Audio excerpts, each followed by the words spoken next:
Bonjour et bienvenue dans le podcast d'âme à âme de Nadia Féminin Sacré.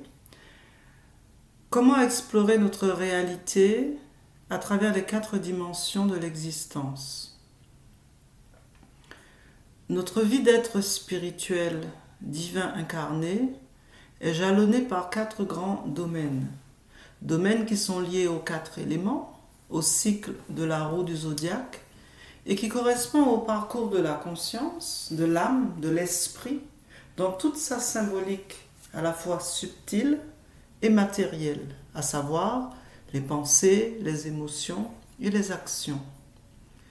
Nous sommes dans les mystères d'Isis, du principe féminin, qui à travers l'espace et le temps permet à la conscience Osiris, le principe masculin, de cheminer vers son réveil et son retour à la source originelle. Alors nous pouvons associer ces 4 cycles ou éléments à l'eau par la discipline ou le rythme, à l'air pour le mindset ou l'état d'esprit, par le feu pour la spiritualité, la connexion, et par la terre pour la croissance personnelle ou la vie quotidienne. Bien sûr, pour explorer cela, il faut un explorateur, c'est-à-dire l'œil, l'oracle, celui qui regarde et explore, à savoir la 5e dimension ou le 5e élément, l'éther ou l'akasha. La discipline, c'est mettre son énergie en mouvement, dans un rythme où nous pouvons créer de l'énergie avec nos pensées, nos émotions, de préférence positive, et poser des actions alignées, et aussi pour créer de l'abondance, de la prospérité et le bien-être. Car quelque part, le bien-être, c'est comme un dénominateur commun et la résultante de notre discipline de vie, de notre discipline intérieure et de notre discipline de vie qui se manifeste dans notre réalité quotidienne. Le mindset, c'est se positionner, s'autoriser et décider de sa vie librement.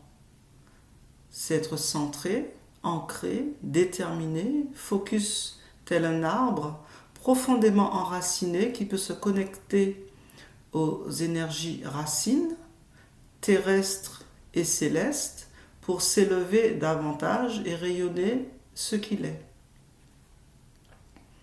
La spiritualité, la connexion avec soi, avec le grand soi, c'est mettre le cœur, la conscience au centre de notre vie intérieure et créer notre réalité à partir de ce centre. Et enfin, la croissance personnelle, c'est l'expansion, la contribution et la transmission. Aujourd'hui, l'argent, les relations, le réseau, la famille, la communauté sont indissociables de la croissance personnelle. Et donc, quelque part, la croissance personnelle, c'est comme la résultante, le résultat de cette synergie entre ces 4 grands domaines, entre ces 4 grands cycles, ces 4 grands mouvements que nous vivons, par exemple au cours d'une année de 12 mois qui constitue un cycle, une révolution solaire, et après vous avez d'autres cycles comme le cycle des 3 ans, le cycle de 7 ans, le cycle de 9 ans, le cycle de 12 ans, etc. Ce qui est important, c'est l'ordre dans lequel on explore ces 4 dimensions. Vous avez des gens avec la discipline, ils vont réussir. D'autres, ce sera avec le mindset. Vous avez des personnes dans la spiritualité qui veulent contribuer, mais il leur manque soit la discipline, soit le mindset, où ils ont un problème avec l'argent, soit avec la croissance personnelle. La nature nous enseigne à travers le cycle des astres, des planètes, que tout est équilibre, tout est précis, concis, ordre, intelligence. Tout cela est nécessaire pour créer et manifester l'harmonie constante et permanente. Et par le mouvement, le changement, le cycle, le principe féminin crée et donne les conditions au principe masculin pour générer et engendrer la vie. C'est le cycle permanent qui transcende l'espace et le temps et qui révèle la nature du vivant.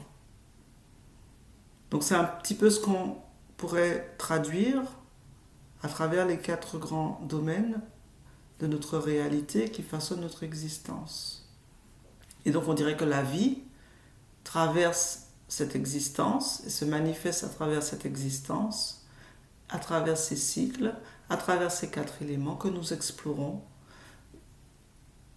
à l'instant présent, mais aussi à travers le temps. Même si le temps, on peut dire que c'est une illusion, mais notre corps nous ramène à cette réalité. La question est, où en êtes-vous en termes de spiritualité, de discipline, de mindset et de croissance personnelle? Quelle dimension devez-vous explorer, renforcer aujourd'hui pour avancer et progresser? Donc on pourrait voir chacun de ces domaines comme une porte. Et donc on voit bien que, comme je disais tout à l'heure, pour certaines personnes, ça va être une porte en particulier qu'il va falloir qu'ils activent dans leur vie pour atteindre quelque part un équilibre et une harmonie. Donc quelle est la porte qui peut-être vous pose problème? Peut-être qu'il y a une porte, enfin une dimension plutôt à travailler plus qu'une autre. Et peut-être une dimension où vous êtes plus à l'aise et c'est là-dessus que vous pouvez capitaliser pour réussir vos objectifs, atteindre vos objectifs, etc. Alors, quelque part, le but, c'est d'être dans une croissance personnelle et de vivre un bien-être au quotidien et durablement. Donc voilà ce que je voulais partager aujourd'hui avec vous. Donc merci de liker, de vous abonner, de partager si ça vous a plu. Et je vous dis à une autre fois. Merci beaucoup.